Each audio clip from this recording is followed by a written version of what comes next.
Good evening everyone. Friends, मैं हूँ अभी बेसिकली कोलकाता में यार। और मैं हूँ इस टाइम में, जैसे कि मैंने हमेशा आपको बताया कि मैं कहाँ हूँ कहाँ नहीं हूँ, क्या कर रहा हूँ इस क्रिप्टो के अंदर में। तो एट द प्रेजेंट टाइम मैं हूँ पंचवटी, हावड़ा में। हावड़ा ही है ना? हावड़ा में। और अगर हम बात करते हैं तो आज का बहुत बैड डे रहा क्रिप्टो करेंसी को लेकर। ऐसे कुछ बहुत सारे भाई लोगों के वीडियोस आए कि भाई आज का जो डे है वो बहुत बैड डे रहा। सब ने अपने तरीके से तोड़ मरोड़ कर वीडियोस बनाए, सब ने अपना अपना एक्सपीरियंस शेयर किया। और वो भाई लोग जो क्रिप्टो के बारे में बिल्कुल नहीं जानते हैं, उन्होंने भी जो थे बहुत सारी चीज़ों को लेकर बात की यहाँ पर। बड़े सारे जो है आपने देखा होगा कि कटिंग स्टार्ट हो गई हैं। जो प्रोडक्ट बेस वाले भाई लोग हैं हमारे, उनकी कटिंग आना स्टार्ट हो गई हैं कि इंडिया में finally crypto going to ban, blah blah blah blah blah बला। तो ऐसे बहुत सारे हमारे यूट्यूबर हैं जो कि क्रिप्टो को सपोर्ट करते हैं, उन्होंने अपने अपने सबके साथ वीडियो शेयर किए हैं। तो राइट नाउ मैं भी अपना एक्सपीरियंस शेयर करने जा ही रहा था आपके साथ में कि भाई आज, क्योंकि सबसे पहले क्या बात है यार, आज तीन बातें हुई हैं। पहली बात तो मैं आपको बताऊं तो, पहली बात, मॉर्निंग सेशन में पहले क्या हुआ कि बीजेपी के ही एक एमपी हैं जिन्होंने क्वेश्चन पूछा, और उसका रिप्लाई जो था बीजेपी के ही जो हमारे अनुराग ठाकुर जी हैं उन्होंने रिप्लाई दिया।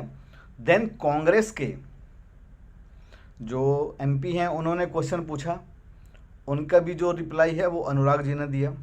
और उसके बाद शाम के टाइम जो दोबारा वीडियोस आने वाले होंगे सभी भाई लोगों के, सीतारमन जो है हमारी फाइनेंस मिनिस्टर, उन्होंने जो रिप्लाई दिया उन्होंने भी बड़ा कुछ अलग अलग रिप्लाई दिया। मीन्स मतलब इसके ऊपर अगर मसाला लगाकर वीडियो बनाने हो तो बहुत सारी वीडियो बन सकते हैं। और तो मैं भी जो था अपना आपके लिए वीडियो लाने वाला था, और कुछ मैं भी अपना एक्सपीरियंस आपके साथ में शेयर करने वाला था। लेकिन इसी बीच में एक बड़ा एडवेंचर हो गया कि जो हमारा क्रिप्टो कानून के नाम से जो चैनल है, उस पर हमारे कासिफ रजा भाई जो कि को फाउंडर हैं क्रिप्टो कानून के, वो आए और अपने साथ वो लेकर आ गए अजीत खुराना जी को, जो कि एक्स सीईओ हैं। हर कोई बंदा जानता है अजीत खुराना जी को, जो कि एक्स सीईओ हैं किसके, जेपे के। वो आ गए और उन्होंने उसका एक लाइव सेशन किया, तो मैंने उस सेशन को रिकॉर्ड किया है। तो मैं यही बोलूँगा कि ज़्यादा से ज़्यादा जो है, अब हम सबको क्रिप्टो को सपोर्ट करना है, चीज़ों को समझ कर चलना है। तो फाइनली मैं यही बोलूँगा कि ये जो मैंने वीडियो रिकॉर्ड किया है, इसका पूरे का पूरा मैं क्रेडिट देता हूँ क्रिप्टो कानून को, क्योंकि ये क्रिप्टो कानून के ही मैंने चैनल से उठाया है, क्योंकि मैं भी उस लाइव सेशन में था। तो मैं उसको यहाँ पर जो है अपने में ऐड ऑन कर रहा हूँ, ताकि मेरे जो सब्सक्राइबर्स हैं वो भी उस वीडियोस को देख पाएँ। क्योंकि अगर मैं व्हाट्सएप पर जाता हूँ, कहीं भी जाता हूँ और इस वीडियो को शेयर करता हूँ, तो मोस्ट प्रॉब्ली हो सकता है कि मैं हर किसी तक उस वीडियो को नहीं पहुँचा पाऊँ। तो ये वीडियो मैं आपके लिए लेकर आ रहा हूँ, और पूरे का पूरा क्रेडिट इसका जाता है क्रिप्टो कानून को। तो चलिए चलते हैं और देखते हैं कि क्या चल रहा है रियल में, क्या नहीं चल रहा है, और क्या रियल में जो प्राइवेट क्रिप्टो करेंसी है वो बैन होने वाली है या कुछ और होने वाला है। और जो जेप्पे के सीईओ, जो एक्स सीईओ रहे हैं अजीत कृष्णन जी, आज उन्होंने ऐसी ऐसी बातें बताई जो शायद हमको पता ही नहीं होती हैं। आज वो बताएंगे कि कैसे होता है मैनेज, जब वो जो बड़ी बड़ी मतलब जो गवर्नमेंट की बॉडीज़ हैं वो कैसे जो एक्सचेंजेस होते हैं इनको सीईओ से मिलती हैं, उनसे भी पूछती हैं क्या होता है क्या नहीं होता है। तो इतना आसान नहीं होता है चीज़ों को करना। तो चलिए, ये कंप्लीट सेशन जब आप सुनेंगे तो आपके बहुत सारे डाउट्स आज क्लियर होने वाले हैं, और होपफुली कुछ पॉजिटिव न्यूज़ सबको मिले। तो चलिए चलते हैं उस रिकॉर्डेड वीडियो के ऊपर। So we are live. So wait. Let's wait for a few people to join, and then we'll start it. So, So where is hi this Anil. being broadcast live? Is it on So it is YouTube? Where is it? broadcasting on our it is broadcasting on our YouTube channel. So Okay, you can see that. okay. It's on Crypto Kanun YouTube channel. Nice, nice. So by going there, you can see how many people are online. That's what you're saying. Yeah. So I'm just checking that. So already there are 62 people watching it live. So we can begin. So let me just नाम लेता हूं मैं कुछ लोगों के: Pankaj, Hasina, Akshay, Manowar, cool world, Manish Yadav, Prashant, Hindi Guru ji, ठीक है जी, हिंदी में करेंगे, कोई इशू नहीं है। 160 लोग लाइव हो चुके हैं। 160 लोग लाइव हो चुके हैं। Alimuddin, Rahul, okay okay. अजीत, मेरे ख्याल से आपका जो जो वीडियो है वो फ्रीज हो गया, so let me just check with it guys. अभी हम शुरू करते हैं। 211 पीपल आर जॉइंड। हिंदी में करेंगे, ठीक है। बहुत टेंशन में हूँ, इतनी टेंशन की जरूरत नहीं है यार सुमन। टेंशन वाली कोई बात नहीं है। Sir, can you explain the features of Indian digital currency? आज हम रेगुलेशन की बात करेंगे। आज आपका लाइव वीडियो देखने में मजा आ जाता है। दिनेश, थैंक्स अलॉट यार। मैं लाइव में थोड़ा नर्वस होता हूँ, बट आपने ये बात बोल दी तो अब मैं I am feeling a little okay. एक सेकेंड बस, ये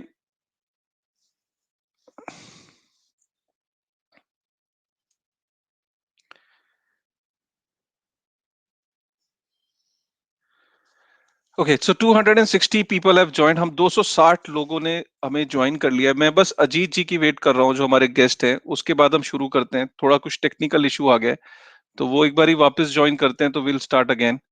और बहुत ही इंपॉर्टेंट अपडेट है। आज का दिन बड़ा ही गजब का दिन रहा है, क्योंकि आज राज्यसभा के अंदर जो वीडियो था, जो जिसमें अनुराग ठाकुर ने जवाब दिया, वो बड़ा इंटरेस्टिंग है। और उसके बाद जो फाइनेंस मिनिस्टर ने, निर्मला सीतारमन ने, जो सुशील कुमार मोदी के जो क्वेश्चन थे क्रिप्टो को लेके, उसके ऊपर जो एक रिटर्न में जो जवाब दिया है, वो भी बड़ा इंटरेस्टिंग है। तो बहुत सारी कंफ्यूजन का माहौल, बहुत सारी चीजें, बहुत सारे क्वेश्चंस हैं आपके दिमाग में, मैं जानता हूँ। थोड़ा सा सब्र रखिए। आज हम सारी बातों पे, सारी चीजों पे बात करेंगे। और हमारे साथ अजीत खुराना भी जुड़ रहे हैं। और अजीत खुराना, हम सब लोग जानते हैं कि एक बहुत ही मेच्योर और बहुत ही रिस्पेक्टेड नेम है इंडस्ट्री का। तो हम उस इस सारे टॉपिक्स पे आज डिटेल में हम डिस्कशन करेंगे कि इवेंचुअली इंडियन क्रिप्टो इंडस्ट्री में हो क्या रहा है। तो लेट मी जस्ट ओके। तो अभी जब तक वो टेक्निकली कुछ इशू है, वो जब तक ज्वाइन करते हैं, हम तब तक अपनी बात की शुरुआत करते हैं, ठीक है। सो हम थोड़ा सा पीछे चलते हैं। थोड़ा सा 1-2 दिन पीछे चलते हैं। हम 1-2 दिन जब पीछे, जो संजय रावत ने, जो शिवसेना की बैकबोन है, राइट, शिवसेना के पॉलिटिशियन है, उन्होंने राज्यसभा के अंदर सबसे पहले एक अनस्टार्ट क्वेश्चन पूछा था। आपको याद है? अनस्टार्ट क्वेश्चन का जो मतलब है वो ये होता है कि जब आपको जो जवाब है वो रिटर्न में चाहिए, ठीक है। और जरूरी नहीं कि जो मिनिस्टर है, जिसको वो क्वेश्चन एड्रेस हुआ है, उसको जरूरी नहीं है कि उसको ओरली वो जवाब देना है। तो उसे अनस्टार्ट क्वेश्चन कहते हैं। उस क्वेश्चन के अंदर संजय रावत ने ये पूछा था कि क्या गवर्नमेंट अपनी कोई क्रिप्टो करेंसी लेके आ रही है, नंबर वन। और अगर ला रही है तो उसके बारे में डिटेल प्रोवाइड करिए, और अगर नहीं लेके आ रही है तो उसका रीजन प्रोवाइड करिए, राइट। और क्रिप्टो करेंसी बैन से रिलेटेड भी उन्होंने क्वेश्चन पूछे थे। मेरे साथ मेरे साथ अजीत जी फिर ज्वाइन कर गए। मैं एक मिनट अजीत जी को लाइन पे लेता हूँ। Hi Ajit, how are you? So sorry about this. As soon as I entered the studio, somehow my Wi-Fi went down, so I had to like no, restart the router, etc. no problem, no problem. So 333 people are waiting for you. So first of all guys, 333 like तो होने चाहिए। आज हम इतनी detail में discussion करेंगे और आपके सारे क्वेश्चंस का, सारे थॉट प्रोसेस का हम जवाब देंगे, और वे फॉरवर्ड पे भी डिस्कशन करेंगे कि आज के इवेंचुअली वे फॉरवर्ड क्या है। तो सबसे पहले मैं अजीत के बारे में बता दूं। अजीत जो है, हम सब लोग जानते हैं कि अजीत को हम जो जनरली जानते हैं वो ये कि अजीत जेपे के सीईओ रह चुके, एक्स सीईओ है, फॉर्मर सीईओ है थे जेपे के।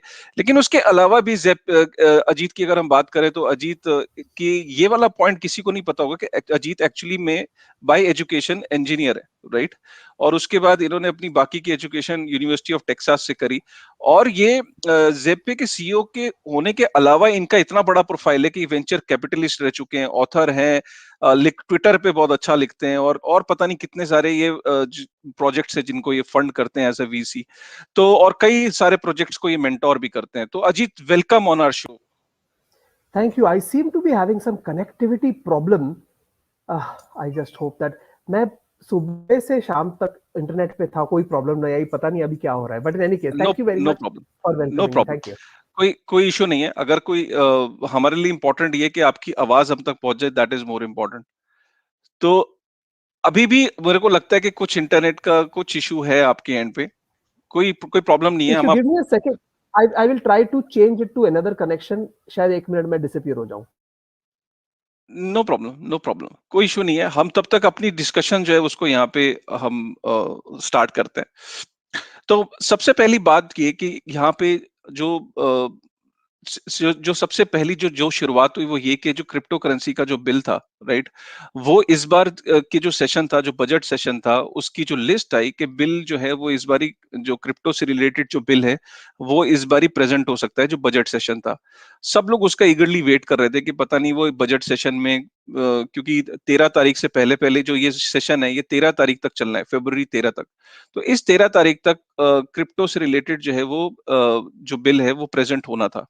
लेकिन फिर बाद में खबर आई कि सीएनबीसी ने अपने सोर्सेज के थ्रू ये बोला कि उनको ये पता लगा है कि उनके सोर्सेज के थ्रू कि गवर्नमेंट जो है वो इस सेशन में, बजट सेशन में शायद वो क्रिप्टो करेंसी का बिल ना लेके आए, वो ऑर्डिनेंस का रूट पकड़ेंगे।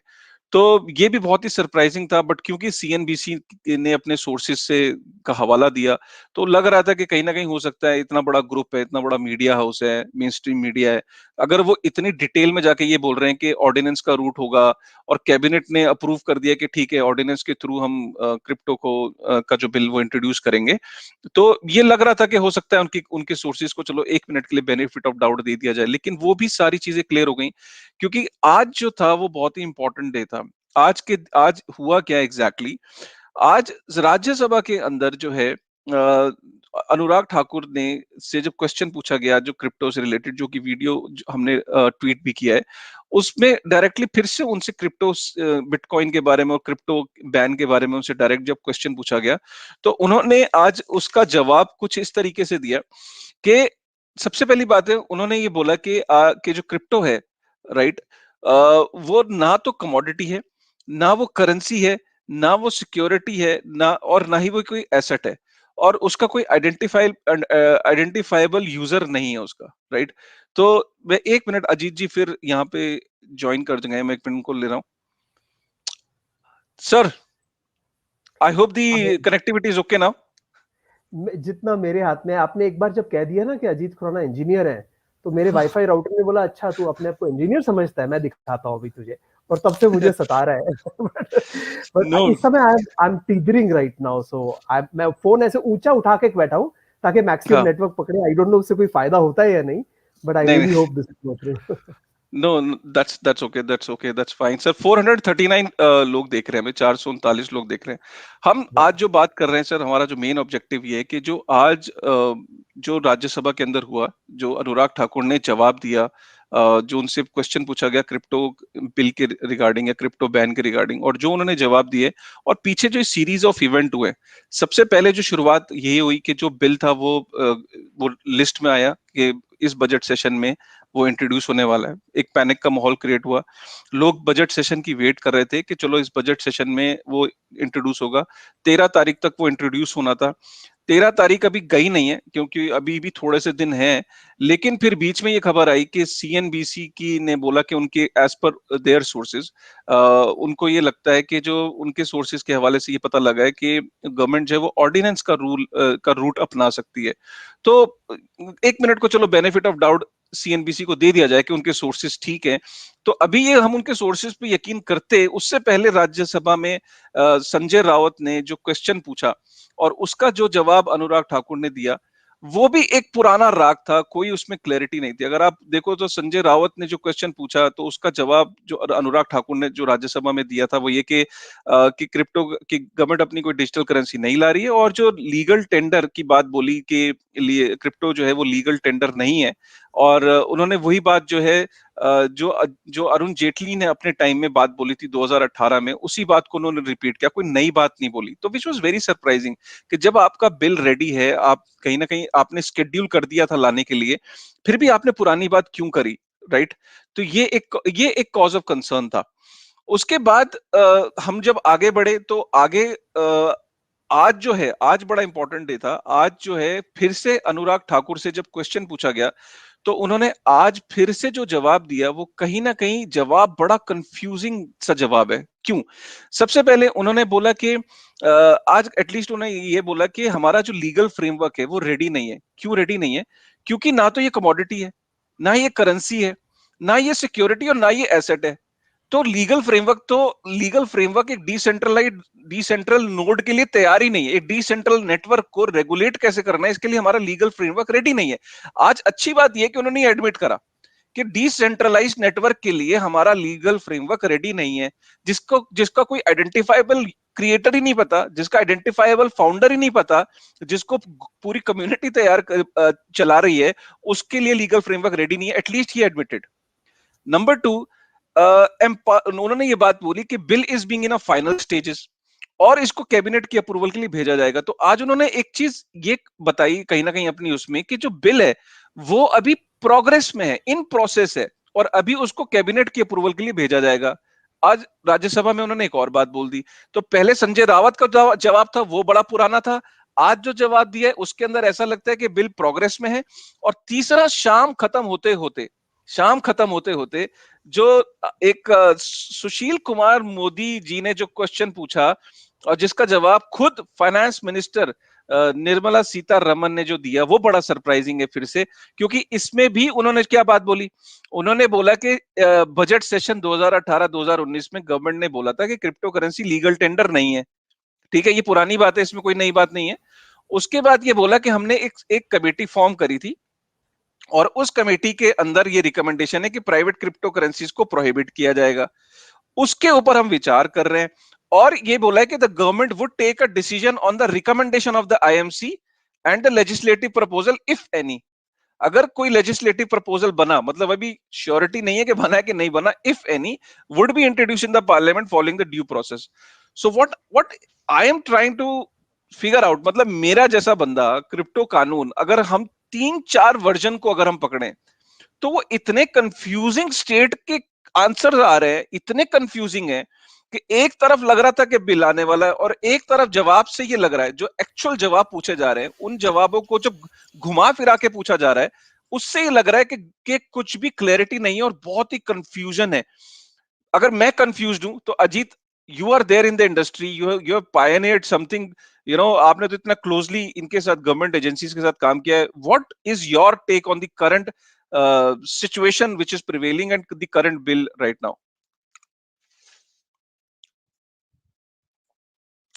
Ajit, can you hear me? Hello? Kashif. Yeah. So what I'm doing is, you're live now. Right now, you're that's live. fine. That's fine. What I'm doing is I'm entering on my phone because my laptop has been acting up. So if you don't mind, इस तरह से कर लेते हैं। मैं एक minute अपना No. phone I think this is looking quite nice. You can go ahead with this. No issue. Yes, I'll just get a little stand for my phone. But आपने जो बात कही मैंने पूरी सुनी। खाली जो एंड में आपने निर्मला सीतारमन की जो बात कही वो शायद मैं पूरी सुन नहीं पाया। सर, उन्होंने जो अपने जवाब में आपने देखा होगा वो जवाब, जो उस जवाब में उन्होंने ये लिखा है, the government would take a decision on the recommendation of the IMC and the legislative proposal if any. Correct. Legislative proposal if any would be introduced in the parliament following the due process. So ऐसा लगता है कि legislative जो proposal है वो अभी भी under process है। कोई भी चीज अभी फाइनल नहीं हुई है, कोई भी बिल अभी रेडीमेड नहीं है। मतलब ऐसा नहीं है कि बिल 100% बन गया हो, क्योंकि जो जिस तरीके के जवाब अनुराग ठाकुर की भी है और जो आज जो जवाब खुद जो फाइनेंस मिनिस्टर से आया है उसमें ऐसा लगता है कि बहुत कंफ्यूजन है कि अभी भी जल्दबाजी नहीं कर रही है government. They want to take their own time and they want to go slow on that. What is your take on this? So while it is possible that what you are suggesting के confusion है, but there may be another way to look at it. And मैं ये नहीं कह रहा कि जो मैं other way कह रहा हूँ वो सही है, मैं explain करना चाह रहा हूँ कि क्या शायद ऐसा हो सकता है। See the thing is that हम ना अक्सर जब गवर्नमेंट है ना उसको एक व्यक्ति या एक एंटिटी समझ लेते हैं, जबकि रिजर्व बैंक अलग है, सेबी अलग है, और ये तो गवर्नमेंट नहीं, ये तो एजेंसीज एंड इंस्टीट्यूशंस है। साथ ही में डिपार्टमेंट ऑफ इकोनॉमिक अफेयर्स है जो फाइनेंस मिनिस्ट्री के अंडर आता है, जिसको कि मैं मिल भी चुका हूं, and I think that they have spearheaded the IMC, the inter ministerial committee. और उन्होंने एक बिल बनाया था जो फरवरी 2019 में बनाया था, जो अगस्त 2019 में लीक हुआ था, और आपने भी उसको काफी कवर किया था ना। अगर उन्होंने वही ड्राफ्ट बिल प्रेजेंट करना होता तो वो कॉपी तो उन्होंने खुद ही छाप दी थी, तो वो तो नहीं है। दैट मीन्स उसके बाद कुछ संशोधन, कुछ चेंज जरूर हुआ है, बट अब तक जो भी आसार नजर आ रहे हैं वो ये है कि वो उसी प्रकार के बिल की बात हो रही है, क्योंकि काफी चीजें उन्होंने जो बोली है वो उसी बिल के अंदर से हैं, मगर कुछ चेंजेस भी हैं। जैसे उन्होंने कहा कि we will ban private crypto currencies but may not ban all, to have some exceptions. अभी वो बिल के अंदर कोई एक्सेप्शंस की बात नहीं थी।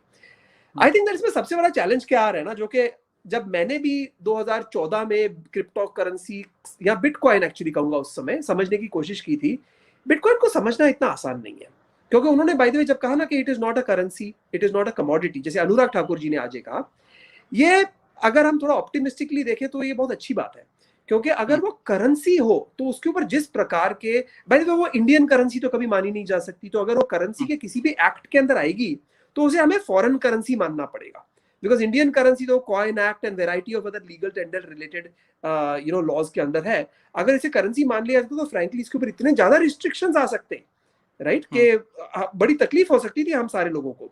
उन्होंने कहा है कमोडिटी नहीं है, तो फ्रैंकली मुझे तो ये सुन के आपको अच्छा लगा कि नहीं, मुझे तो बहुत अच्छा लगा, क्योंकि उसका जो डायरेक्ट रेफरेंस है ना वो जीएसटी के ऊपर जाता है, कि अगर ये यदि कमोडिटी होता तो कमोडिटी के ऊपर सी इनकम टैक्स देने के लिए हम सब तैयार हैं, जब प्रॉफिट कमाएंगे तो उस पर हम मुनाफा गवर्नमेंट को दे देंगे, दैट इज ओके। लेकिन जीएसटी मतलब आपने खरीदा बेचा चाहे प्रॉफिट किया लॉस किया, उसी पे जो ट्रांजैक्शन टैक्स लग जाता है जिसे जीएसटी कहा जाता है, वो इस पूरी इंडस्ट्री को डिस्ट्रॉय कर सकते हैं। वर्ल्ड में कई जगहों पे था वैट या जीएसटी, और वहां से भी अब हटाया गया, जैसे सिंगापुर में हटाया गया है, कई कंट्रीज में, बहुत कंट्रीज में तो था ही नहीं।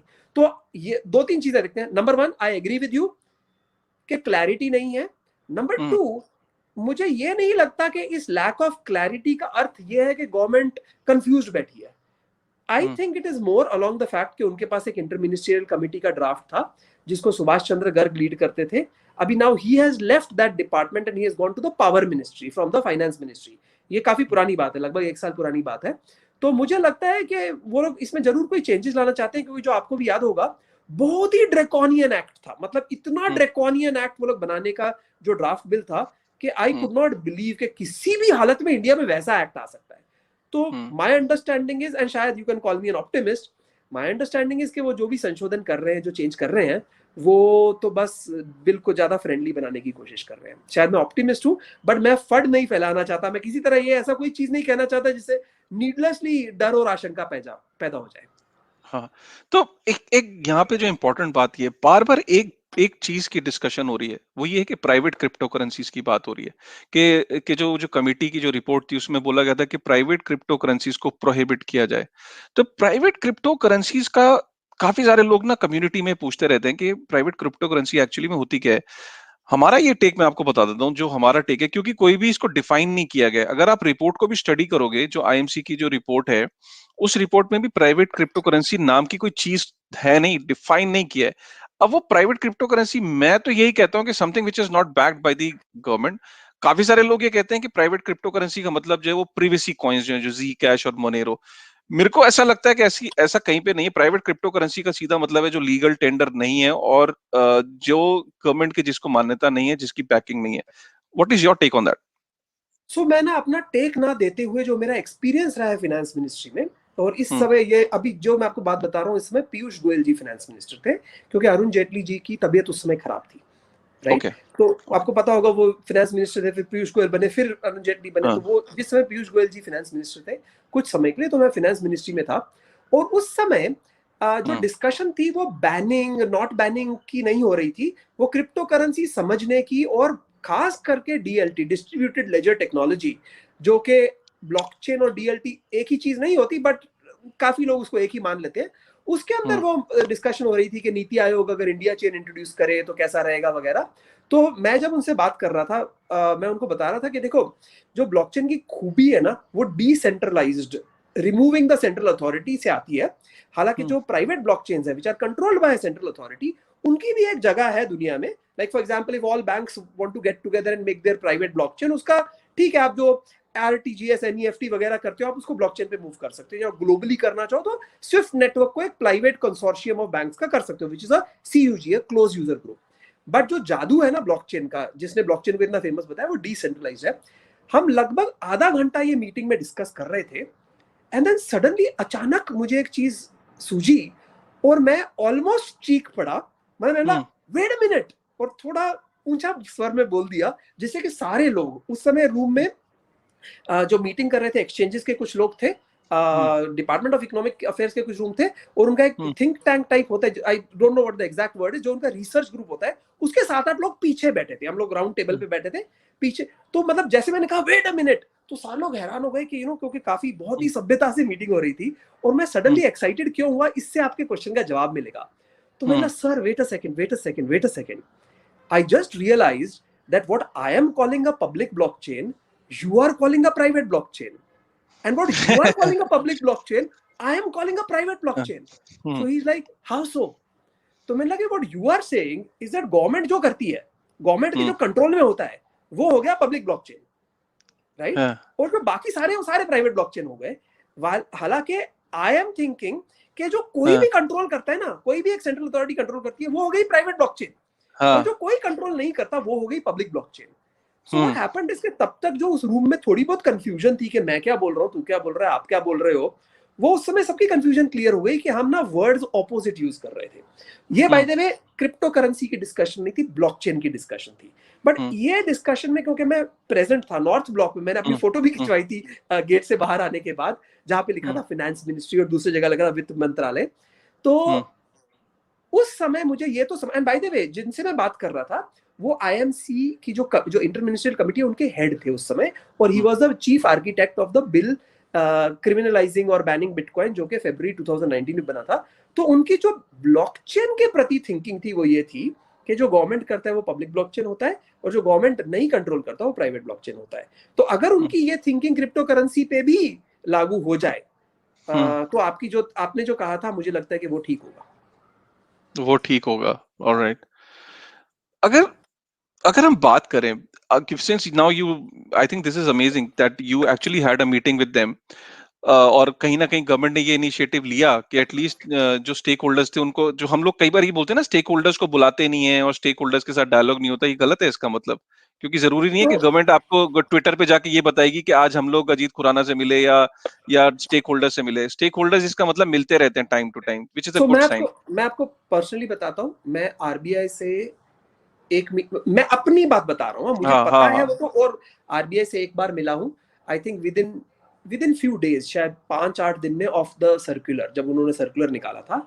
मैं सेबी से 2 बार मिला हूँ on the context of this. मैं मिनिस्ट्री ऑफ फाइनेंस में पर्सनली एक बार गया हूँ, जो मैंने आपको मीटिंग बताई, लेकिन मैं इन्वाइटेड 2-3 बार था, लेकिन वो क्या था, हम किसी को भी भेज सकते थे, तो हमने किसी और को भेजा था. मैं एनफोर्समेंट डायरेक्टरेट से एक बार मिला हूँ. ये मेरी मीटिंग्स हुई. इसके अलावा मुझे ऐसे कई मीटिंग्स पता है जो कि कई और लोग जाके मिल के आए. ये अमेजिंग है. अमेजिंग है. ये नहीं पता था क्योंकि इंडस्ट्री में कि स्टेक होल्डर से बात होती है. नहीं, मैं आपको बताता हूँ कि कोई भी कानून बने तो उसका जो ड्यू प्रोसेस होता है, तो मेरे ख्याल से चाहे with intentions of actually learning और अदरवाइज जो भी हो, आई डोंट थिंक कि स्टेक होल्डर्स कंसल्टेशन के बिना कानून आए तो it will easily stand legal scrutiny if it is challenged. So I think that did happen. And जहां तक मुझे पता है, because what is interesting is कि जिस टाइम पे मीटिंग्स हो रही थी उस टाइम पे सुप्रीम कोर्ट में भी केस चल रहा था, which was not related to these meetings, right? हालांकि जब हम RBI को मिले थे इसलिए मिले थे कि भैया क्या किया आपने, कोई तरीका बताओ, is this the end, क्या आप चाहते हो हम लोग सब बंद हो जाए. बट बाकी जो मीटिंग्स थी वो सुप्रीम कोर्ट के केस के बारे में नहीं थी, और RBI की भी जो मीटिंग थी वो एक्चुअली ऑब्वियसली जो केस चल रहा हो उसके बारे में you can't be having discussions with counterparties, right? So उस तरह से नहीं थी. तो मैंने ये देखा कि हालांकि सब लोग कहते हैं कि गवर्नमेंट को समझ नहीं आती, बट एटलीस्ट जिन लोगों से हम बात कर रहे थे ना उनको समझ आती थी. इनफैक्ट कभी क्या होता था कि हम सेक्रेटरी लेवल पर्सन पे जा रहे हैं तो उससे पहले आधा 1 घंटा जॉइंट सेक्रेटरी या असिस्टेंट सेक्रेटरी के ऑफिस में वेट करते थे सेक्रेटरी के लिए, तो इधर भी बातें चालू हो जाती थी. तो मैंने देखा कि कुछ लोग थे जिनको पूरी तरह से समझ आती थी बात, and what my understanding was that जो सीनियर लेवल पे लोग थे उनको समझ आ रही थी. तो उन्होंने पब्लिक कंसल्टेशंस किए हैं. अभी we can always take the view कि उन्होंने सिर्फ नाम मात्र यानी कि चेक बॉक्स हो जाए उसलिए किए थे। ऑब्वियसली अगर वो हमारी बात नहीं मानेंगे तो हमें ये फीलिंग आएगी, बट ये आई डोंट नो जो करंट बिल का वर्जन आने वाला है क्या उसकी पब्लिक कंसल्टेशंस हुई है। मुझे लगता है, ऑफ कोर्स जब बिल देखेंगे तब पता चलेगा, बट मुझे लगता है कि क्योंकि अभी तक वो उसका ड्राफ्ट आया नहीं है तो पुराना वाला तो शायद एग्जैक्ट फॉर्म में तो नहीं हो सकता।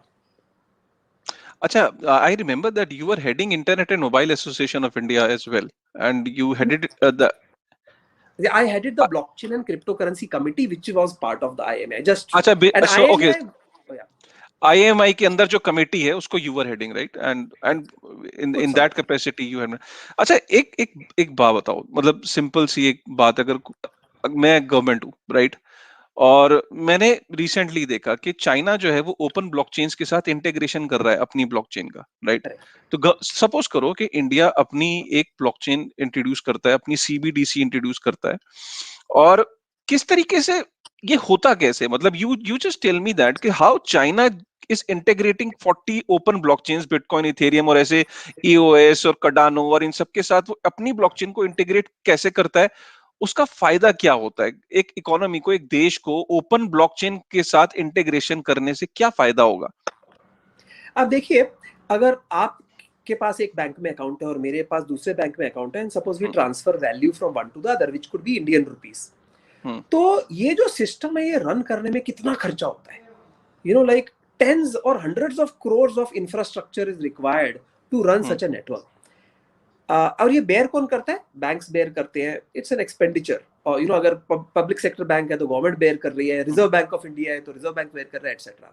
अभी बिटकॉइन में बिटकॉइन नेटवर्क पे I can transfer value from me to you. इसका तो उन एंटिटीज को तो जीरो खर्चा हो रहा है, क्योंकि this is a decentralised distributed network which people who are called miners are running the system with the software and hardware with the hope of getting incentivized with mined tokens. तो I think that is जो when you are democratically, it's interesting कि हम China का example देते हुए democratically word use कर रहे हैं, but when you are democratically allowing people to bring their computation power, see because जो मेरी वोट होती है डेमोक्रेसी में, मैं डिसाइड करता हूं मैंने इस पार्टी को देना है या उस पार्टी को देना है। In the digital age of course उस वोट का मायने रहता है, बट सोचो मैं ना सिर्फ वोट कंट्रीब्यूट करके मैं अपनी कंप्यूटेशनल पावर भी कंट्रीब्यूट करूं, which is how you participate in a public blockchain such as Bitcoin, right? That creates a stronger democracy. It creates an even distribution of economy. It allows, for example, समझो आपको एक बहुत easy सा example देता हूं, मैं एक Android app बनाना चाहता हूं, तो मैंने एंड्रॉयड ऐप बना दी, उसको गूगल प्ले स्टोर पे डाल दिया, और गूगल प्ले स्टोर उस एंड्रॉयड ऐप को ब्लॉक कर देता है, बोलता है कि ये हमारे टर्म्स एंड कंडीशंस के खिलाफ है। आपको याद होगा कि recently Paytm had such trouble and many other very very genuine apps have had troubles of this type, right? कि गूगल प्ले स्टोर या एप्पल iOS जो भी स्टोर है, ऐप स्टोर है, वो ब्लॉक कर देता है। तो हम उनके ना मोहताज बन जाते हैं, मतलब वो डिसाइड करेंगे कि क्या ठीक है क्या नहीं, राइट? जबकि यदि समझो there was a open app store जो कि बिटकॉइन या इथेरियम ब्लॉकचेन पे बनाया जा सकता है, जो कोई कंट्रोल नहीं करता, तो मैं वो अपनी ऐप वहां पे डाल सकता था। हाँ, ग्राहक जो है उसकी मर्जी है, वो डाउनलोड करे, यूज करे ना करे, वो तो ऑफ कोर्स कंज्यूमर की मर्जी है, बट कोई एप्पल या गूगल बैठा नहीं होगा सोचते हो कि नहीं तूने जो ऐप बनाई है कि तोड़ा कुत्ता कुत्ता साडा कुत्ता टॉमी, वो वाला चक्कर नहीं हो जाएगा। सो मुझे लगता है कि जब ये डिसेंट्रलाइज्ड चीज को पनपने दिया जाए, तो स्टार्टिंग में तो लगता है भैया बिटकॉइन क्या है, इसकी स्पेकुलेशन हो रही है, बट हमने उसके अंडरलाइंग टेक्नोलॉजी को यूज नहीं किया, उसको जो पावर करता है टोकन, बस उसी की बात करते रह गए। जब वो टेक्नोलॉजी के ऊपर एडिशनल लेयर्स आएंगी, फॉर एग्जांपल सबसे फेमस जो लेयर थी उसको वो जो इमीडिएटली ट्रांसफर करता था bitcoin, so that was lightning network, it was a layer 2 technology. But अभी तो हम लेयर 3 टेक्नोलॉजीज की भी बात कर रहे हैं, तो एक तरह से ऐसे कह सकते हो कि बॉटम लेयर हुई इंटरनेट, उसके ऊपर आपने मोबाइल डिवाइस बना दिए, ई कॉमर्स बना दिया, डिजिटल पेमेंट्स बना दिए, तो कहां तक पहुंच गई दुनिया? अभी ब्लॉकचेन भी वो इंटरनेट के लेवल वाली चीज है, तो इसको अगर हम लोग एनकरेज करें तो कहां तक दुनिया पहुंच जाएगी? मतलब आज आप और मैं विश्वास ही नहीं कर सकते कि भाई हम लोग 3 महीने पहले सुबह 5 बजे रेलवे स्टेशन पे पहुंचते थे कि ट्रेन की टिकट बुक करें, और फिर भी जब तक हमारा नंबर आता था हम काउंटर पे पहुंचते थे तब तक बोलते थे कि आज ही बुकिंग शुरू हुई और ट्रेन पूरी भर गई है, और हम निराश वापस आते थे घर। या किस तरह से हम मूवी टिकट बुक करते थे, किस तरह से हम रेडियो, राइट? क्योंकि हमने वो इंटरनेट को बढ़ने दिया। आपको याद होगा आई डोंट नो कितने लोगों को याद हो, बट 92 93 में मैं इंटरनेट कनेक्शन यूज करता था जो कि लोकल लोग प्रोवाइड करते थे। उसके बाद गवर्नमेंट ने इंटरनेट की पॉलिसी लाई और कहा कि नहीं, कोई इंटरनेट नहीं प्रोवाइड कर सकता, सिर्फ बीएसएनएल प्रोवाइड करेगी। तो कुछ राइट, समय हमने सिर्फ बीएसएनएल ने प्रोवाइड किया, उसके बाद private ISPs, internet service providers were allowed.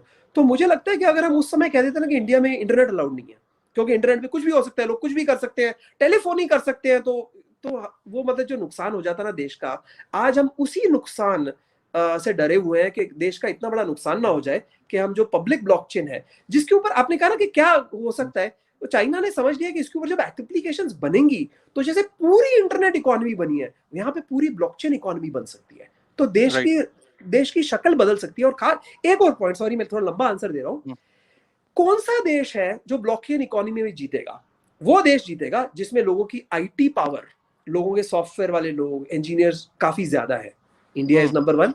वो जीतेगा जिधर के पेनिट्रेशन ऑफ इंटरनेट काफी ज्यादा है। India is number 1। वो जीतेगा जहां पे पेमेंट सिस्टम्स जो है वो काफी हद तक डिजिटाइज्ड है। India is, for those who don't know, India is very good when it comes to payment systems, absolutely. even compared to developed countries like America, Singapore. Very good. ये लोगों को पता नहीं है क्योंकि काफी चीजों में इंडिया पीछे रह जाता है। तो हम तो मतलब बने ही हैं ब्लॉकचेन की दुनिया में जीतने के लिए, और अगर उन्होंने बैन कर दिया तो आई डोंट नो, बहुत बड़ा नुकसान हो जाएगा हमारा। No doubt. अच्छा, ये एक रीसेंट डेवलपमेंट जो कल हमें ये पता लगा कि इलॉन मस्क की टेस्ला ने 1.5 बिलियन यूएस डॉलर जो है उसके वो बिटकॉइंस जो है वो ले लिए और अपनी बैलेंस शीट में इंक्लूड कर लिया। मैं as a CEO I am just trying to understand when you head a company, right, and what is happening right now, you need to tell me कि ये पब्लिक लिमिटेड कंपनीज अमेरिका के अंदर bitcoin की तरफ भाग रही हैं, अपने रिस्क को हेज कर रही हैं, इन्वेस्टर्स का रिटर्न मैक्सिमाइज कर रही हैं, अपनी बैलेंस शीट पे बिटकॉइन को इंक्लूड कर रही हैं। मतलब ये माइक्रो स्ट्रेटेजी ने जो आग लगाई, जो जो राह दिखाई, उसको जो कॉन्फ्रेंस अभी हुई, 7,000 लोगों ने उस कॉन्फ्रेंस को अटेंड किया, इलॉन मस्क ने शुरुआत कर दी। तो अगर अब ट्रेन का जो इंजन है वही चालू हो गया तो अब तो पीछे डब्बे लग जाएंगे ना, उस डब्बों की तरह उसके इलॉन मस्क के पीछे सब लग जाएंगे। जब वहां की पब्लिक लिस्टेड कंपनीज को ये चीज समझ में आ रही है, एक थोड़ा सा मैं आइडिया लेना चाह रहा था, क्या इंडियन कंपनीज के पास भी तो कैश रिजर्व होगा? और छोटा मोटा नहीं, रिलायंस और टाटा जैसी कंपनीज के पास बहुत बड़ा एक कैश रिजर्व होगा, राइट? तो ये भी तो कैश रिजर्व को एक बिटकॉइन का एक्सपोजर ले सकते थे। और क्योंकि अगर हम लोग सपोज इस रेस में पीछे रह गए तो public limited companies of America जो एक्सपोजर ले रही हैं बिटकॉइन के अंदर, और जो डॉलर डी वैल्यू हो रहा है उसके अगेंस्ट उन्होंने अपने रिस्क को हेज कर लिया। हमें भी तो जरूरत है कि हम भी अपने रिस्क को हेज कर लें। और डू यू थिंक कि कहीं ना कहीं अगर हमने इसको बैन कर दिया तो ये एक ऐसा एस्पेक्ट है जिसमें हमारी रिटेल यूजर को तो इफेक्ट पड़ेगा ही पड़ेगा, हमारी पब्लिक लिस्टेड कंपनीज हैं उनको भी नुकसान होगा आगे चल के? मैं अब 3 तरह से इसका जवाब देता हूं। देखो, माइक्रो स्ट्रैटेजी ने जो किया था ना, उन्होंने इन्वेस्टमेंट की थी। टेस्ला ने जो किया है, मैं उसको इन्वेस्टमेंट की तरह नहीं देखता, मैं उसको इंश्योरेंस की तरह देखता हूं। अभी देखो, टेस्ला इन्वेस्टमेंट कंपनी तो है नहीं, वो तो कार बनाने वाली कंपनी है। उनके पास they are holding cash on their books. Cash की प्रॉब्लम क्या है? कैश की प्रॉब्लम यह है कि because central bankers are printing money in big numbers, खास करके रिसेंटली कोविड से जो इकोनॉमिक मंदी आ सकती थी उससे बचने के लिए उन्होंने किया, बट इससे हो ये जाता है कि रुपये की, डॉलर की परचेज पावर गिर जाती है, right? Now that is very scary. तो यदि आपके पास पैसे हैं, आप इंडिविजुअल हो या टेस्ला हो, आपके पास पैसे हैं, कितने भी पैसे हो, 1,000 रुपए हो के 100 करोड़ रुपए, उससे मुझे फर्क नहीं पड़ता, और आप ये पैसे रखना चाहते हो, तो आप कहाँ रखो? सेविंग बैंक में रखो, फिक्स डिपॉजिट में रखो, कहाँ रखो? तो इसके अंदर आप उसी एसेट में रखना चाहोगे जो कम से कम आज आपके पास 100 रुपए से जो आप चीज खरीद सकते हो, वो 2 साल बाद आप जो भी उसकी आपने वैल्यू बनाई उससे कम से कम वो चीज खरीद सको। ऐसे ना हो कि आपकी परचेसिंग पावर कम होती जा रही हो। तो मुझे तो ये लगता है कि यदि इलॉन मस्क या जो भी, जिन लोगों ने टेस्ला में ये डिसीजन लिया है कि एक छोटा सा पार्ट, मैं छोटा सा पार्ट 1.5 बिलियन डॉलर को कह रहा हूं, कि छोटा सा पार्ट लगभग 10,000 करोड़ रुपए उन्होंने जो बिटकॉइन में डाल दिए, वो इसलिए डाले कि अगर बिटकॉइन सच में बहुत आगे बढ़ गया और US dollar on the other hand उसकी परचेजिंग पावर कम होती रही, तो it is irresponsible on the part of Elon Musk और the management of Tesla to not invest in bitcoin. मतलब आप समझ रहे हो कि अगर मैं, समझो एक हाईली इन्वेस्टर एक्टिविस्ट कंट्री में होता, जो कि इंडिया नहीं है बट यूएस हमसे आगे है, I would go and sue the companies which are sitting on cash reserve. मैं बोलता या तो डिविडेंड करके मुझे दे दो, मैं आपका शेयर होल्डर हूँ, बायबैक करो, या तो दो। आप पैसे लेके बैठे हो जानते हुए कि पैसे की कीमत कम हो रही है, पैसे की कीमत डाउन हो रही है, कम से कम आप ऐसी जगह डालो जहां कम नहीं होगी। तो मैं उनको बोलता चलो जितने पैसे लेके बैठे हो 1% तो डालो बिटकॉइन में। आई थिंक ये रिस्पॉन्सिबिलिटी थी उनकी और उन्होंने रिस्पॉन्सिबिलिटी निभाई। अजीत, मेरा जो नेक्स्ट एक सोच थी कि सपोज इंडिया ने क्रिप्टो को बैन कर देता है और प्राइवेट क्रिप्टो करेंसीज को बैन कर देता है, अपनी सीबीडीसी ले आता है, क्या ये दोनों, मैं सिर्फ ये समझना चाह रहा हूं, अगर if you have to explain it to the government कि सीबीडीसी लॉन्च करना और प्राइवेट क्रिप्टो करेंसीज को, उसके अलावा मतलब बिटकॉइन, इथेरियम, जितने भी क्रिप्टो करेंसीज उसको बैन करना, क्या इन दोनों, ये दोनों अलग अलग चीजों में ये फायदा होता है क्या कि अपनी सीबीडीसी लॉन्च कर दो और क्रिप्टो करेंसीज को बैन कर दो, या दोनों को रेगुलेट करने में, दोनों को चलाने में फायदा है? और अगर बैन करते हैं प्राइवेट क्रिप्टो करेंसीज को तो उसके नुकसान क्या होंगे, इंस्टेंट नुकसान क्या होंगे इकोनॉमी को? एक चीज मैं कहना चाहूंगा, क्योंकि ये बिल जो है ये दो चीजों की बात कर रहा है, एक तो creating enabling provisions for a central bank digital currency and second is about banning private crypto currencies. तो मुझे लगता है कि एक्चुअली ये दोनों चीजें ना काफी अनरिलेटेड है। रिलेशन सिर्फ ये है कि यदि गवर्नमेंट ऐसी बिल ले आती है कि क्रिप्टो करेंसी बैंड है, तो मतलब फिर वो गवर्नमेंट भी नहीं कर सकती ना तो मतलब वो लोग ऐसा कर रहे हैं कि क्रिप्टो करेंसी बैंड है मगर ये बैन गवर्नमेंट पे लागू नहीं होता। ठीक उसी तरह जैसे कि अगर मैं अपने घर में नोट छापने लग जाऊं तो ये तो बैंड एक्टिविटी है, बट गवर्नमेंट पे वो लागू नहीं होता। तो उस तरह की बात है। मुझे लगता है कि जो आपका दूसरा, जो सब पहला सवाल है ना, फ्रैंकली जिस समय नेट बैंकिंग शुरू हुई थी एजेस अगो, उस समय हम ये एनईएफटी वर्ड यूज करते थे कि नहीं, बट वो एनईएफटी थी। उसके बाद आरटीजीएस, आईएमपीएस एंड काफी अलग चीजें आई, यूपीआई एटसेट्रा बाद में आई। तो जब नेट बैंकिंग शुरू हुई थी ना, तो एक तरह से आप देखो तो डिजिटल रुपी तभी आ गया था। मतलब तब तक हम लोग बैंक अकाउंट रखते थे, हम लोग चेक्स क्लियर करते थे, बट जब डिजिटल करेंसी पहली बार आई, सॉरी नेट बैंकिंग आई, तो डिजिटल करेंसी थी, but it was using the standard architecture of cloud and clients and servers etcetera. तो उस एनईएफटी आरटीजीएस में और सीबीडीसी में फर्क है, क्योंकि 1 रुपया तो फिर भी 1 ही रुपया रहेगा, ऐसे नहीं है कि उसकी कोई स्पेक्युलेटिव वैल्यू बन जाएगी। वो फर्क सिर्फ ये है कि अंडरलाइंग आर्किटेक्चर चेंज हो रहा है to a cryptographic blockchain enabled distributed ledger technology, बस। तो शायद इससे कुछ हद तक डिसइंटरमीडिएशन हो, कि जो एनपीसीआई होती है, जो क्लियरिंग बॉडीज होती है, जो इंटरमीडिएट बैंक्स होते हैं, शायद हम कुछ को हटा सकें and people can directly peer to peer transfer this CBDC using CBDC wallets, right? But तो ये तो मतलब बना तो रुपया ही ना, टेक्नोलॉजी बदली बट रुपया तो वही है जो पहले रुपया था। उसका इन्फ्लेशन, उसका डिफ्लेशन, उसका सप्लाई, वो तो वही है जो पहले होता था। तो आई डोंट थिंक सीबीडीसी में कोई इतनी बड़ी बात है। रही बात के प्राइवेट में क्या फर्क पड़ जाएगा, प्राइवेट बैन करने में इमीडिएटली क्या होगा। नंबर 1, अगर हमारे पास मैं आपको एक दूसरा सवाल पूछता हूं, अगर इंडिया में लोग गोल्ड बैन कर दें कि कोई भी गोल्ड नहीं रख सकता, सिर्फ सरकार रख सकती है, तो क्या हो जाएगा? तो gold which has been the inflation hedge for decades and over long periods such as 20 to 30 year actually acted as a inflation hedge, तो वो मतलब लोगों के हाथ से आपने वो पावर निकाल दी। फायदा आपको कुछ हुआ नहीं, नुकसान ही हुआ, क्योंकि ना आप कस्टम ड्यूटी चार्ज कर सके, ना टैक्स चार्ज कर सके, आपको तो सारा नुकसान हुआ और हमारा नुकसान बहुत बड़ा हो गया। तो इसके साथ भी ऐसा ही होगा। इनफैक्ट आज शाम को ही मैं अपनी वाइफ से बात कर रहा था कि देखो बिटकॉइन कहाँ जाता जा रहा है, मुझे खरीदना है, और लेकिन अगर मैं आज खरीदूं कल वो बैन करें, उससे क्या हो जाए, फंड फैल जाए, तो मैंने लगा ये बहुत नुकसान होगा। तो मैं वेट कर रहा हूँ कि डिसाइड कर सकूं। हालांकि मैं ये एडवाइस लोगों को नहीं दे रहा कि आप खरीदो या ना खरीदो, वो खुद डिसाइड करोगे। पहली बात ये है कि इंडियंस को जो मैक्सिमम वेल्थ क्रिएशन और वेल्थ प्रोटेक्शन अपॉर्चुनिटी है पूरे, आई थिंक पूरे इतिहास में पहली बार, उससे आप उसको दूर रख रहे हो। So Indians are missing the greatest economic opportunity in the history of humankind. सबसे बड़ा नुकसान ये तो हो गया, पूरे देश को नुकसान। सेकेंड, जैसा आपने कॉर्पोरेशंस का भी कहा था, हालांकि अलग अलग लोग अलग डिसीजन लेंगे कि क्यों बिटकॉइन का प्राइस 15,000 से 45,000 पे आ गया है। मेरी थिंकिंग ये है कि इसमें एक बड़ा कारण ये भी था कि अमेरिका में इंस्टीट्यूशंस एंड कॉर्पोरेशंस जैसे माइक्रो स्ट्रेटेजी और टेस्ला, बट ऐसे कई institutions and organisations, funds, pension funds have started participating in this market, जिससे कि सप्लाई एकदम सकआउट हो जाती है और प्राइस बढ़ जाता है। तो इंडियन इंस्टीट्यूशंस को नहीं करना, इंडियन कॉर्पोरेशंस को नहीं करना। आपने पहले ही उनको इतना डरा के रखा है, कंफ्यूजन बना के रखी है कि दे आर नॉट पार्टिसिपेटिंग। उसके ऊपर से उससे आप अपॉर्चुनिटी हटा दो। How will we compete in the global place? How will any Indian hmm. Company compete in the global marketplace? मैं ये नहीं कह रहा कि इंडियन कंपनीज को खरीदना चाहिए, मैं ये कह रहा हूं कि ये डिसीजन मेकिंग पावर उनके हाथ में होनी चाहिए। कोई खरीदेगा, कोई नहीं खरीदेगा, कोई जीतेगा, कोई हारेगा, वो बात अलग है। तो ये दूसरा प्रॉब्लम। देन ऑफ कोर्स इतने सारे कंपनीज हैं, लिटरली अगर खाली एक्सचेंजेस ना देखी जाएं, सारे जो प्रोजेक्ट्स हैं, सॉफ्टवेयर डेवलपमेंट हाउसेज हैं, तो आई थिंक बहुत सारे thousands, I don't know what the number is, the number could be in the vicinity of 20,000 or so people who are employed directly or indirectly by the cryptocurrency industry. Yes yes I yes, think वो हम मतलब लोगों ने उनकी पीछे tweet भी किया था, बहुत उनकी सारे नौकरी लोग उनकी नौकरी नौकरी चली। चली जाएगी।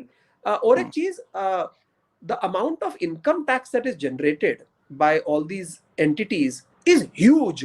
हालांकि अगर वो और क्लियर करें कि किस तरह इसको वैल्यू करना है, किस what is the point of taxation, उनकी कलेक्शन और भी बढ़ेगी। But at this point of time even जो बड़े एंटिटीज हैं, एक्सचेंजेस फॉर एग्जांपल, वो लोग बहुत टैक्स भर रहे हैं। तो आई डोंट नो कंट्री अपना नुकसान क्यों करवाएगी। उनको जरूर किसी प्रकार का डर है कि ये हो जाएगा, वो हो जाएगा। तो जो डर है ना, उस डर को एड्रेस करो। अच्छा, तो मैं आपसे एक सवाल पूछता हूँ, because since you have been the CEO of, former CEO रहे हैं पास्ट में, आप एक एक्सचेंज के, यार डर क्या है सबसे बड़ा? मतलब सरकार को सबसे बड़ा डर क्या है प्राइवेट क्रिप्टो करेंसी से? आपकी तो बातचीत हुई, आप मिले, तो वो डर क्या है? अगर उस डर को एड्रेस कर दिया जाए तो कहीं ना कहीं सिचुएशन नॉर्मलाइज हो जाएगी। वो डर क्या है? तीन उनको सबसे बड़ा डर है। One is capital flight. For example, आज यदि हम इंडिया में रहते हैं और पैसे बाहर ले जाना चाहते हैं, तो बहुत ही एक स्ट्रॉन्ग एक्ट है called FEMA, which is foreign exchange management act. वो कंट्रोल करता है कि आप किस तरह से, किस हद तक, कहाँ रिकॉर्ड देके, कहाँ से परमिशन लेके, कौन सा फॉर्म भर के कर सकते हैं। जब बिटकॉइन हो गया, तो बिटकॉइन क्योंकि एक तरह की ग्लोबल करेंसी है, तो कैपिटल फ्लाइट का रिस्क, एंड आपको पता होगा rupee is not fully convertible, right? Rupee को आरबीआई ने फुल्ली या गवर्नमेंट ने फुल्ली कन्वर्टेबल क्यों नहीं बनाया? इसीलिए नहीं बनाया कि कैपिटल फ्लाइट हो सकती है, या रुपी के ऊपर बहुत प्रेशर आ सकता है, ईदर टू इन्फ्लेट और टू डिफ्लेट। तो अगर बिटकॉइन को उन्होंने bitcoin and other similar currencies को परमिट कर दिया, तो कैपिटल फ्लाइट का रिस्क ऑल्दो रुपी के थ्रू नहीं आ जाएगा, बिटकॉइन के थ्रू आ जाएगा। ये उनका पहला रिस्क है। सेकंड उनका रिस्क ये है कि जैसे ब्लैक मनी होता है, तो ब्लैक मनी पैरेलल इकोनॉमी बनाता है, जिसको गवर्नमेंट कंट्रोल नहीं कर सकता, उनको डर रहता है कि इसको टैक्स नहीं कर सकते, एटसेट्रा। तो पैरेलल इकोनॉमी जैसे बनी, तो क्रिप्टो करेंसी भी एक पैरेलल इकोनॉमी बन सकती है। उनको ये दूसरा डर है। और तीसरा ये डर है कि जो आपको मैं पूछता हूँ, कंट्री होती क्या है? कंट्री होती क्या है? अगर सरहद होती है, लोग होते हैं, पासपोर्ट होते हैं, नेशनलिटी होती है, बट एक्चुअली देखा जाए तो मिलिट्री और इकोनॉमी होती है, बाकी सारी चीजें उसके अराउंड बनती है, राइट? और मिलिट्री भी टू एन एक्सटेंट इकोनॉमी पे डिपेंड करती है, और इकोनॉमी डिपेंड करती है मॉनेटरी पॉलिसी पे। तो इस समय every government, I must tell you, ये इंडिया की बीमारी नहीं है, सबकी है, क्योंकि मैंने कई गवर्नमेंट से डील किया है। हर गवर्नमेंट चाहती है कि मॉनेटरी सिस्टम हमारे पूरे कंट्रोल में रहे, हम डिसाइड करें, चाहे वो वित्त मंत्रालय हो, चाहे वो रिजर्व बैंक ऑफ इंडिया हो, एटसेट्रा। नाउ वो उनकी हो गई तीसरी प्रॉब्लम। सो पहली प्रॉब्लम हुई कैपिटल फ्लाइट की, कि पैसे इंडिया से भाग जाएंगे। दूसरी हुई कि भाई हम टैक्स कैसे करेंगे, एंड तीसरी चीज है हम कंट्रोल कैसे करेंगे। और बाय द वे इसके सॉल्यूशंस निकाले गए हैं, ऐसा नहीं है कि ये इंडिया की प्रॉब्लम है, ये तो ग्लोबल प्रॉब्लम है।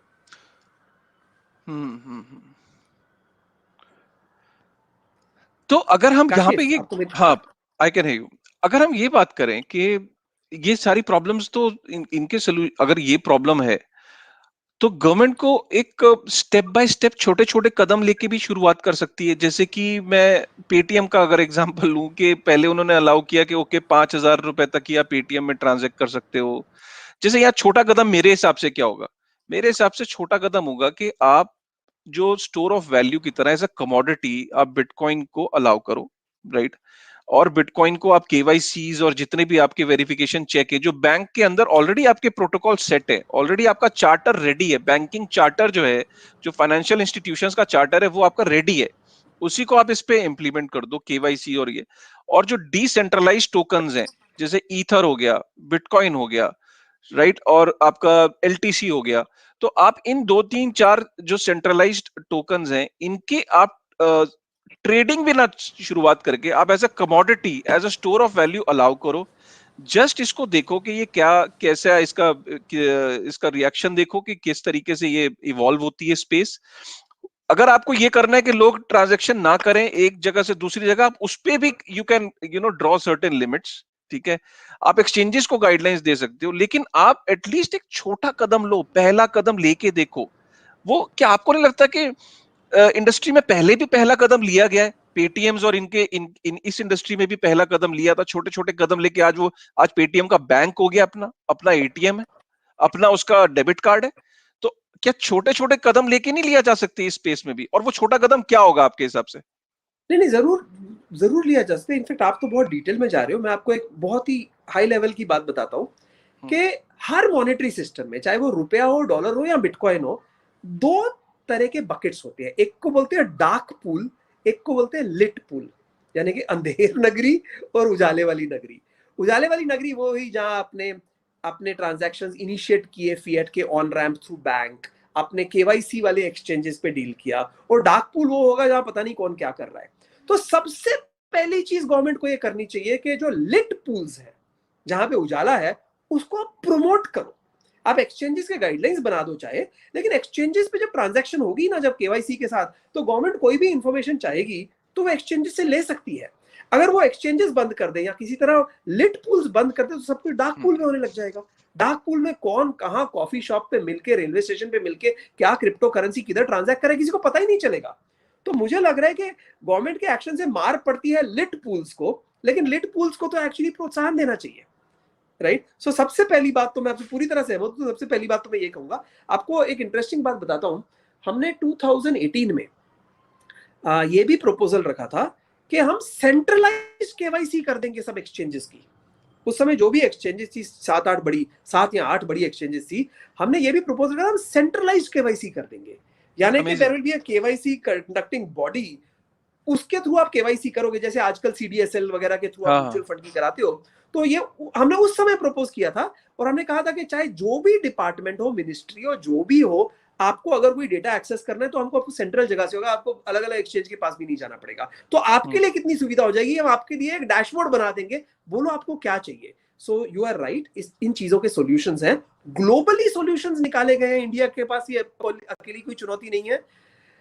मैं अगर प्रेडिक्ट करना चाहूँ, क्योंकि अब तक ना हम एनालिसिस कर रहे हैं, हम प्रेडिक्शन नहीं कर रहे, तो अगर आप मुझे प्रेडिक्शन करने दें, ठीक है, तो इंडिया में बॉटम लाइन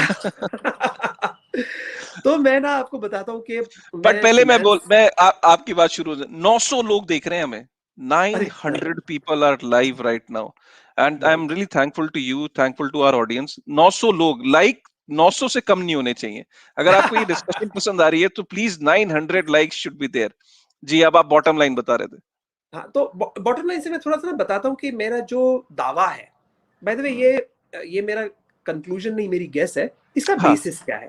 देखो, जब इंडिया में सिर्फ यूनिट ट्रस्ट ऑफ इंडिया नाम का म्यूचुअल फंड था, उसको म्यूचुअल फंड बोलते भी नहीं थे, सिर्फ यूनिट ट्रस्ट बोलते थे या यूनिट्स बोलते थे। उस समय जब प्राइवेट म्यूचुअल फंड्स आने लगे, Morgan Stanley was the first one to launch, उसके बाद टॉरस, तो I was a consultant to these companies. SEBI जब स्ट्रेंथन हुआ था after the Harshad Mehta scam, I had met SEBI at that point of time. तो मैंने ना कई जो फाइनेंशियल इनोवेशंस हुए हैं उसके अंदर I have had the opportunity, क्योंकि बिटकॉइन और क्रिप्टो करेंसी में तो मैं 2016 से हूं, लेकिन मेरा करियर 1993 से शुरू हुआ है, तो उस दौरान भी मैंने कुछ किया था। तो मैंने एक एक्सेप्शन थी क्राउड फंडिंग की, जहां मेरा जो अनुमान था वो गलत ठीक नहीं हुआ, और आज तक इंडिया में raising equity capital through crowd funding है स्टिल नॉट बिकम लीगल, हालांकि बहुत सारे कंट्रीज में वो लीगल है। बट ये एक एग्जांपल छोड़ के आप बाकी सारे एग्जांपल्स जो देखो, उसमें मैंने देखा है कि गवर्नमेंट जब भी रेगुलेशन या पॉलिसी करती है तो वो बहुत स्ट्रिंजेंट पॉलिसी के साथ आती है। एक बहुत रीसेंट एग्जांपल आपको देता हूँ, रीसेंट मतलब 5 साल पहले का, पीयर टू पीयर लेंडिंग। तो काफी इंडिया में प्लेटफॉर्म है where you can do peer to peer lending of rupees, right. तो जब आरबीआई ने उसके गाइडलाइंस बनाए तो उन्होंने कहा था कि आप किसी भी एक व्यक्ति को 10,000 रुपए से ज्यादा नहीं दे सकते, या बहुत छोटे छोटे अमाउंट्स थे और टोटल अमाउंट इससे ज्यादा नहीं हो सकता। तो उन्होंने इतना रिस्ट्रिक्ट कर दिया था। ठीक उसी तरह जैसे कि हम पेटीएम में दिल खोल के ट्रांजैक्ट करते थे, बट जब गाइडलाइंस आई तो उन्होंने बोला केवाईसी के बिना 10,000 से ज्यादा आप एक महीने में डिपॉजिट ही नहीं कर सकते अपने अकाउंट में। बाद में उन्होंने बोला चलो केवाईसी से आप 1 लाख रुपए तक जा सकते हो, वगैरह वगैरह। तो हमेशा देखा यह गया कि छोटे कदम से शुरू होता है। My guess is, and by the way, जब पहला बहुत छोटा कदम लिया जाता है ना, तो हम सब लोगों को बहुत दर्द होती है, हमको बहुत दर्द होती है, क्योंकि हम ऑलरेडी 10 मील आगे चले जा चुके हैं, और वो बोलते हैं 10 मील नहीं, 10 कदम से आगे जाना अलाउड नहीं है। तो आपको आगे गए हुए को पीछे आना पड़ता है। लेकिन हर केस में ऐसा ही हुआ है कि वो लोग चाहे इनिशियली बहुत टाइट कर देते हैं, बट धीरे धीरे धीरे रिलैक्स कर देते हैं। अब ये धीरे धीरे धीरे का मतलब क्या है? अगेन एक्सपीरियंस से बता रहा हूँ, और क्रिप्टो में ऐसा होगा ये कोई कह नहीं सकता, कि 6 महीने से 4 साल ये मैंने रेंज देखी है कि इतना टाइम लगता है गवर्नमेंट को थोड़ा रीजनेबल रिलैक्सेशन देने में। अभी प्रॉब्लम इसमें हो जाती है कि ये जो सख्ती का दौर आता है ना, जो अगर बिल आ गया तो आ जाएगा, इसके अंदर जो अदरवाइज बहुत डिजर्विंग कंपनीज होती हैं या इन्वेस्टर अपॉर्चुनिटीज हो जाती है, वो सारी सत्यानाश हो जाती है इन दैट पीरियड। तो मुझे लगता है कि हमें ये सारी चीज से सीखते हुए आपने भी बॉटम लाइन नहीं बताया कि तो बॉटम लाइन ये है कि मुझे लगता है, मुझे ना बॉटम लाइन कहते हुए डर लग रहा है, बट मैं ये कह रहा हूँ कि अगर नहीं, मैं बट आ रहा हूँ उस पे आ रहा हूँ सुनना चाहते हैं हम लोग, या नहीं मैं खुद मतलब मैं बोलूं, regardless of which regulation comes, अच्छा रेगुलेशन है हम ज्यादा खुश होंगे, बुरा रेगुलेशन है तो हम रोएंगे, लेकिन regardless of which regulation comes, ये इंडिया के क्रिप्टो करेंसी के लिए अच्छी है, क्योंकि आज तक तो गवर्नमेंट ने उसको रिकॉग्नाइज ही नहीं किया, राइट? आज तक तो एटलीस्ट कम से कम अभी मैं अनटचेबल नहीं रहा, अब मैं कम से कम ऐसा रहा हूं कि आपके साथ टेबल पे बैठा हूं, चाहे आप मुझे बोलोगे तुम अच्छे व्यक्ति नहीं हो, राइट? तो कम से कम मुझे लगता है कि वो रास्ता अब शुरू हो गया है क्रिप्टो एक्सेप्टेंस का। हाँ, ये बहुत बुरा। ओके, एक और चीज जो बॉटम लाइन जो हमने अगस्त 19 का बिल देखा था, जिसमें कहा गया था कि भाई क्रिमिनलाइज हो जाएगा मियर पोजेशन एंड उस तरह का, मुझे ये गैस है कि उतना खराब बिल आने का कोई चांस नहीं है। ये मेरी गैस है कि उतना खराब बिल नहीं आ सकता। उस समय से अब तक 1.5 साल बीत चुका है, एक्चुअली 2 साल बीत चुके हैं। फरवरी 19 में बिल लिखा गया था, हमें चाहे अगस्त 19 में पता चला था। The number of people who have entered bitcoin specially after the supreme court judgment a year ago has shot up. ये मतलब अगर वो बोल देना कि बैन हो गया, बच्चे चलो बैन हो गया, ये बैन आप इंप्लीमेंट कैसे करोगे? क्योंकि सरकार का काम सिर्फ घोषणा करना नहीं है, उसके बाद अगले स्टेप्स बताना भी है। फॉर एग्जाम्पल, आपको याद होगा जो क्लॉजेस थे पिछले बिल में, उसमें से क्लॉज 26A and B क्या था कि those who already possess cryptocurrency will be given 90 days to dispose it off in the method recommended by the government. But वो मेथड पता नहीं आज तक। नहीं, ये मुझे तो मैंने बोला ये क्या होगा, यहाँ तो वो एक बर्न एड्रेस दे देंगे कि यहाँ भेजो आपकी क्रिप्टो करेंसी स्वाह हो गई। वो तो नहीं होगा, क्योंकि you know what amount of money we are talking about. Like अगर आप देश में 50,000 बिटकॉइन भी पकड़ो, जो कि मेरे ख्याल से उससे ज्यादा होंगे, अब उसको मल्टीप्लाई बाय वो जो भी 30 लाख जो भी नंबर है उससे करो, just imagine the zeros. I lose track of the zeros. तो पहली बात लोगों को बोलना कि तुम अपना क्रिप्टो करेंसी जला दो, I don't think that is an option at all. और कोई नहीं करेगा। कोई मुझे बोलेगा ना कि अच्छा तेरे पास 1,000-2,000 रुपए के नोट के बंडल है ना, अब तू उसको आग लगा दे, ये तो नहीं हो सकता। तो क्या करेंगे? क्या हम एक सेंट्रलाइज एजेंसी के पास जाके सारे इंडिया के बिटकॉइन जमा करके बाइनेंस में जाके बेचेंगे, फॉरेन कंट्री में जाके बेचेंगे और उससे एक वन टाइम पैसे ले आएंगे? I don't know. मतलब फ्रैंकली आप सोचने जाओगे बैन कैसे होगा ना, इट बॉगल्स योर माइंड। मैं ये इनफैक्ट ये डिस्पोज ऑफ वर्ड यूज किया है उसमें आईएमसी की रिपोर्ट में, और डिस्पोज बस ये बोल डिस्पोज ऑफ के लिए 90 डेज का टाइम, वो डिस्पोज ऑफ होगा कैसे, वो एक अपने आप में बहुत बड़ा क्वेश्चन है। और जब आप एज ए इंडिविजुअल आप बैठो और आप डिस्पोज ऑफ करने का तरीका सोचो, तो आप सोच नहीं पाओगे कि यार ये डिस्पोज ऑफ होगा कैसे, क्योंकि तो इसलिए मतलब बहुत सारी चीजें हैं जिसका क्वेश्चन अभी का आंसर देना बाकी है। 970 people are live right now. This is like amazing. 981 now. So this is like quite, I'm very thankful to the audience and to people for their love and for their trust. And thank you, Ajit. I think there are a lot of people who are big fan of yours. एक minute. आपको याद है हम पहली बार कब मिले थे? हम लोग आईबीसी में मिले थे। हाँ, हैदराबाद में, इंडियन ब्लॉकचेन कॉन्फ्रेंस या इंटरनेशनल ब्लॉकचेन कॉन्फ्रेंस थी।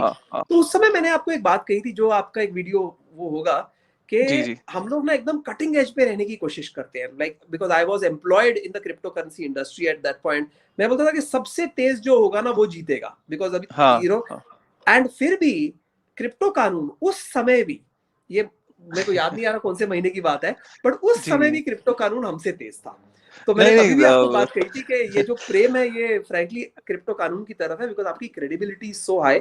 आपने ना तो अपनी कोई cryptoqanun.com नाम की वेबसाइट बनाई है जहां वो ब्लॉग पोस्ट डालो, आप बेसिकली तो एक ट्विटर हैंडल हो, पर वो ट्विटर हैंडल होते हुए भी you are a huge pillar for the industry and quite likely the most credible source of cryptocurrency information in India. So salute to you. अरे sir, thank you sir. Our objective end is same. हम लोग सिर्फ एक बेहतर news लाने की कोशिश करते हैं, बेहतर इंफॉर्मेशन लाने की कोशिश करते हैं। हमें नहीं लगता कि वो न्यूज का नाम देंगे उसे, या कोई हम न्यूज मीडिया नहीं है, सिर्फ चीजों को सही तरीके से एनालाइज करके और उनको सही तरीके से रखने की कोशिश करते हैं। Thank you for your nice words. तो with this thought I think Ajit, we have already crossed 1 hour, 56 minutes हो गए, 978 people are there. I think बहुत इंटरेस्टिंग डिस्कशन रही। फ्यूचर में भी हम लोग we will come back to you again and again, will have a similar discussion like this. लोगों से, ऑडियंस से मेरी रिक्वेस्ट है कि आप लोग, एक बेल बटन होता है राइट, उसको ऑन कर दीजिए, ताकि जब भी हम लोग लाइव हो तो आपको वो नोटिफिकेशन मिल जाए। और अगर आपको ये ऐसे लाइव पसंद आया, लाइव डिस्कशंस, और लाइव में कुछ टेक्निकल चैलेंजेस रहते हैं, वो यू अंडरस्टैंड दैट, तो आप उस, अगर वो आपके, उसके अलावा आपको अगर कुछ चीजें बहुत पसंद आई, ये लाइव डिस्कशन पसंद आई, तो प्लीज लाइक करिएगा और शेयर जरूर करिएगा। काफी इंटरेस्टिंग डिस्कशंस रही आज। अगर कुछ एक दो क्वेश्चंस हैं आपके, तो आप वो यहाँ पे पूछ सकते हैं, जिसको मैं ले सकता हूँ, लास्ट 1 or 2 क्वेश्चंस। अदरवाइज हमने मोस्ट ऑफ द क्वेश्चंस यहाँ पे वी हैव टेकन अप। आप मुझे कह रहे हैं? नहीं, मैं यहाँ पे क्वेश्चन ऑडियंस से पूछ रहा था।